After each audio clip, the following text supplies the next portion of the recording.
Up to this point, we've been talking a lot about atoms. So, like, what is an atom? What does it look like? How do we figure out the information about that individual atom? But what makes chemistry so interesting and so complex is that ultimately it's about the science of change and how materials change what they are through the process of a chemical reaction.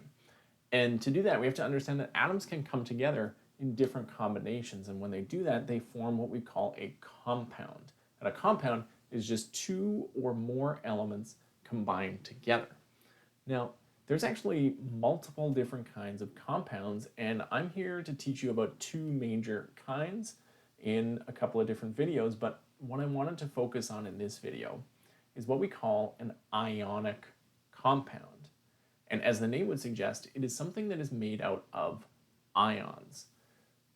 An ionic compound is made out of a metal combined with a non-metal. And it can also sometimes have what we call a polyatomic ion. And a polyatomic ion, if you think about what the word means, poly means many, atomic just refers to atoms, and ion means it has a charge. So it means many atoms with a charge. So a whole bunch of atoms connected together, and that group of atoms has its own charge. When we're dealing with an ionic compound, they're always made out of ions. What that means is you have something that is positive and something that is negative. And as we know, positive and negative things have opposite charges, which means they attract to each other. So an ionic compound is literally held together because a positive substance gave its electrons to a negative substance, and those two now have opposite charges and stick together, kind of like two little magnets. And that's what an ionic compound really is. An ionic compound also forms a crystalline structure. So if you look over on this side, what you're going to see is this large block, and that's essentially what they do is these little ions pack themselves together into different shapes. Now, what we are here to learn is how do we actually identify an ionic compound, and how do we name an ionic compound, and ultimately then how do we write the formula for them. And so that's kind of the major focus of what we are going to be doing. So when we're writing a name for an ionic compound, what you want to do is always write the cation first. What that means is the thing with the positive charge always gets written first in the name. The second thing we want to do is name the anion second. Anion is a negative ion. It's the negative ion, the thing that has gained electrons, and its name always comes at the end.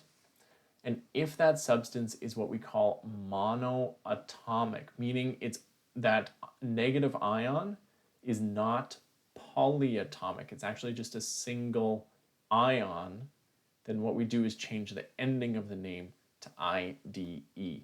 Now, like so many things, this only really makes sense if we actually do some examples. And so what I wanted to do was go through how to name some different ionic compounds and the way that we deal with them. First thing you're going to want to do is make sure you have your periodic table with you, because if you don't have your periodic table, then this is going to be really hard to do. So we're going to start with something really rather simple. So we have NaCl.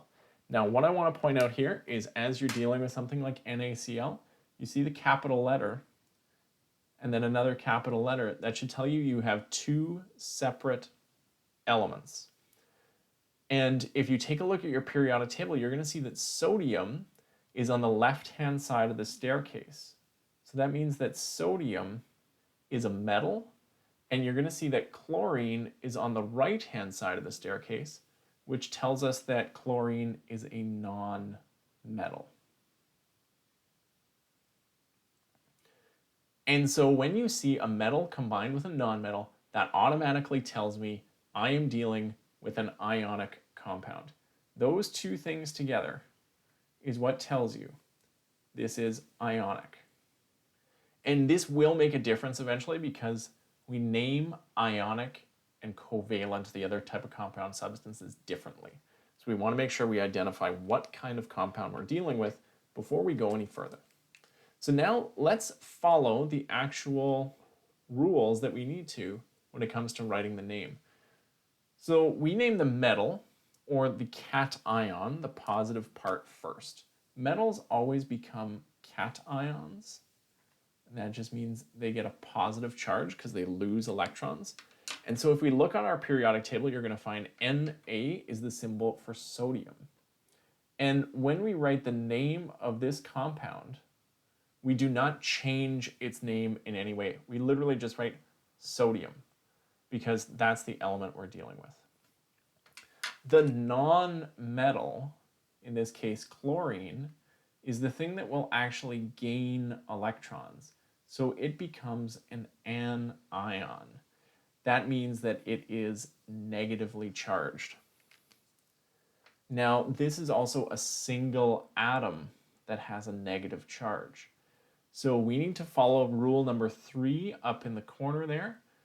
If an anion is monoatomic, one atom, we need to change the ending of its name to IDE. So looking at your periodic table, what you're going to find is Cl is chlorine. But instead of writing chlorine, I'm going to write chloride, IDE. So this is the name for NaCl. It is sodium chloride. And that's all we have to do in order to name it. So let's do another example. And this time, let's use something like Ca. We're going to combine it with S, CaS. Okay, looking at your periodic table, what you're going to find is calcium is a metal. So that tells you that calcium, Ca, is the positive, the cation. S stands for sulfur. It's the negative anion in this compound. So we always name the metal first, and you're going to notice the metal's symbol is always written first. So what we do is we write its name very first, calcium, and since it's the positive substance, we do not change its name in any way. Then what we do is we write sulfur next, but we need to change the ending of its name to IDE. So sulfur becomes sulfide. And that's how we end up naming it. So now we're going to do a little bit trickier example. I'm just going to clean up here so that we can do another example.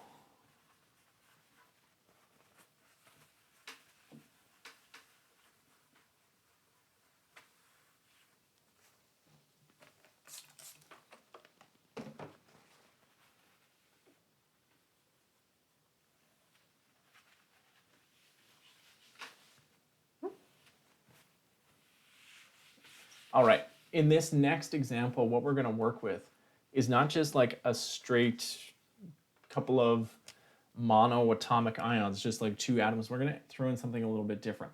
So what I'm going to use is BaCO3.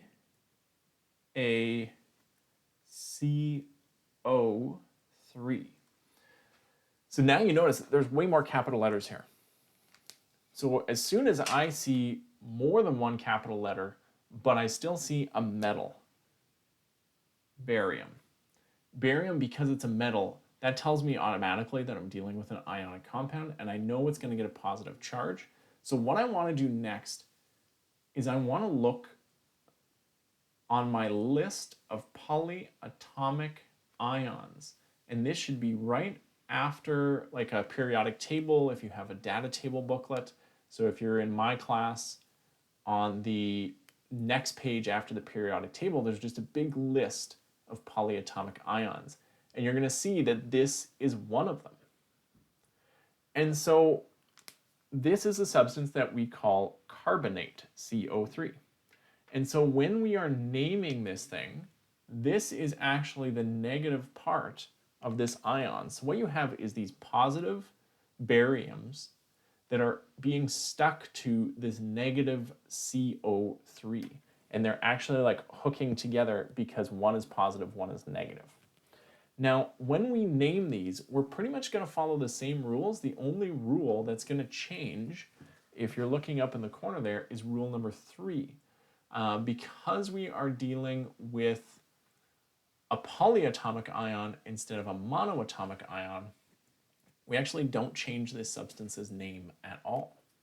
So here's what we're going to do is we're going to name the metal first. Ba stands for barium. And then we're going to name the negative part second. And it's not monoatomic, it's polyatomic. And when it's polyatomic, we literally just write the name of the substance. So this is called barium carbonate. That's all we have to do to name this thing. So let's do another example. Let's say we had KNO3.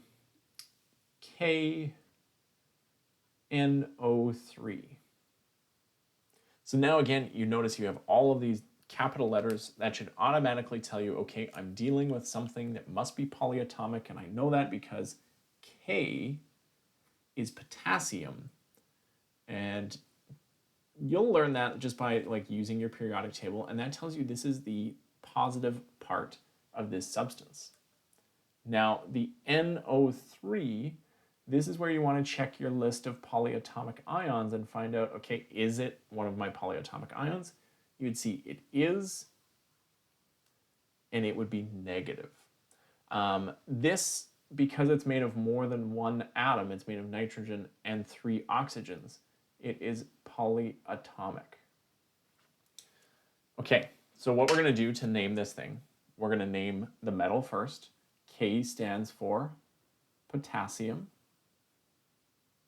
And then we're going to name the negative part second. And because the negative part is polyatomic, we do not change its name in any way.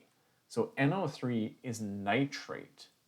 So we would just call this potassium nitrate.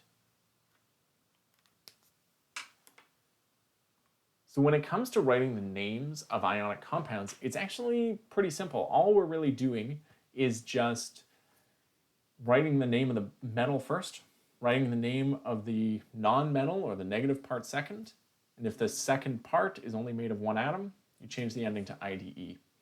That's really all there is to naming ionic compounds. And so you should make sure you practice this. It's a really important skill in chemistry to be able to write names and formulas. It's kind of like it's like learning the alphabet, and learning how to put words together when you're a kid. You're just kind of starting chemistry, and so this is where you need to start, is by learning how to use the language. Okay. Now what we're going to do next is we're going to take a look at how do we actually deal with writing the formulas. So how do we come up with writing the actual symbols and turning those into like a name? So that's what we want to do next. Now, in those previous examples where we were writing the names, you actually saw the formula. The formula is where we just use the chemical symbols and we show you which elements are there and how many of each. And all we're going to do is basically read the name, figure out what the cation is, so the positive part, write its symbol very first. Then we are going to read the name and figure out the negative part and write its symbol second. When we write them, we actually want to write them with charges. And so it's going to be kind of important in those first 2 steps, as at least when you're starting out, write some charges to go with those numbers or those symbols, and it'll help you figure out your final formula. But what we want to do is we need to make sure that we have balanced charges. You can't have more positives than negatives. They need to balance out. And so we're going to use a method that I call the swap and drop. And it makes it super easy so that we can find the answers to these things. But it's actually like one of the more simple ways that you can end up writing formulas. So let's take a look at some examples. We're going to write some ionic formulas. And what I'm going to do is give you a name, like the name, and we're going to turn it into the actual formula. So let's start with rubidium fluoride. Okay, so let's think for a second about what we need to do. Number one, you need to write the cation symbol first. And I'm going to do this on multiple lines, so I'm going to kind of do like a little draft version here, and then below we're going to come up with an actual answer for it. Okay? So rubidium is my positive part. We know that because it's written first, and rubidium is a metal, so it's going to become positive.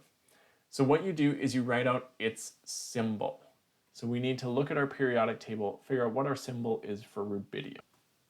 So our symbol for rubidium is Rb, so capital R, lowercase b. Now, remember I said we want to write charges with this. So what you want to do is actually figure out your charge for rubidium. Now, the charge, you take the charge in the top corner there, and it is positive. So it's just a +1 charge. And then the next thing we need to think about is fluoride. So fluoride is F, and it has a -1 charge. So we write its symbol out second. And like I said, just starting out here, what we want to do is just keep those symbols for now, and we'll write our final version below. So now what we're going to do is something called the swap and drop. Remember, the charges here actually need to balance, meaning you need to have the same amount of positives as you have negatives. You have 1 positive charge and 1 negative charge. Those actually balance out. So what that means is I only need 1 rubidium atom, 1 fluoride atom. But there's another way that we can do this that works almost every time, is we do what's called the swap and drop. So basically you take the charge and you swap them to the opposite element and drop it into subscript, so like little numbers below. Now, whenever that subscript is a 1, we don't actually write it. So you don't actually need to write the number 1 because we're showing that there's one of them just by writing the symbol. So there's -1 here. We swap it and drop it, so I have 1 Rb. I take the positive here, swap it and drop it, and I get 1 F. So my formula for this is RBF. That tells me there's 1 rubidium, 1 fluoride or fluorine.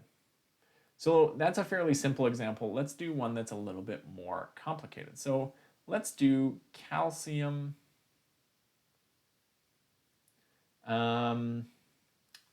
chloride. So what we want to do is find, okay, what's my symbol for calcium? Well, calcium is Ca, and you want to write the charge for now. So the charge is +2. And then you want to find chlorine. So it is Cl, and it has a -1 charge.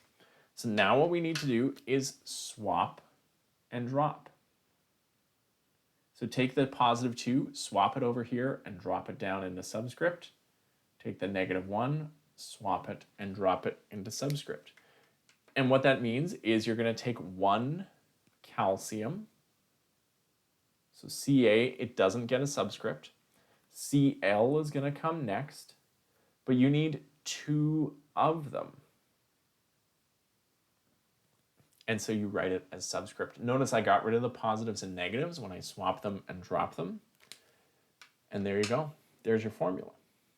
So why do we actually write it this way? Well, because what we're saying is I have a calcium that has a +2. I have 2 positives, and if you notice, we need to actually balance out those charges. So if I take 1 Cl with its 1 negative charge, if you add those 2 together, you still have +1. We need it to balance out to be 0. So what's happening is there's another chlorine actually stuck to it. And so there are 2 chlorines stuck to that 1 calcium.